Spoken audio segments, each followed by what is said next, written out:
Hey guys, I'm Anna, and today I'm going to show you how to fix Huntington website not working. So first of all, you need to open up this webpage on your web browser and check Huntington server status. Sometimes it can happen due to server issues. In case you find a temporary outage, wait for some time and try again later. But if you experience no outage here and still encounter this issue, then you need to clear your browser cache.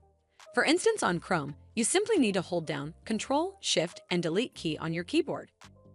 A pop-up window will open up. Simply select all time in the box next to time range. Then checkmark these boxes and tap on Clear Data. Once you're done with it, relaunch your browser and check if it fixes the Huntington website error. But if it doesn't, then make sure you're connected to a strong internet connection. Navigate to google.com on your browser and then search for speed test. Here on this page, you need to tap on Run Speed Test.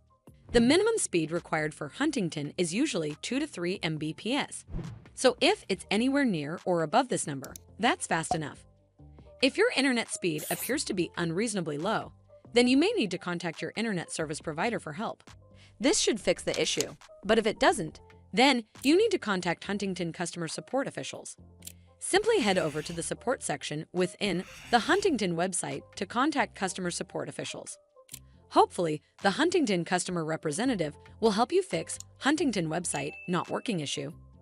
I hope you found this video helpful, and if you did, make sure you give this video a super thanks by clicking on this heart icon to help support the channel, and don't forget to hit that subscribe button. We'll see you in the next one.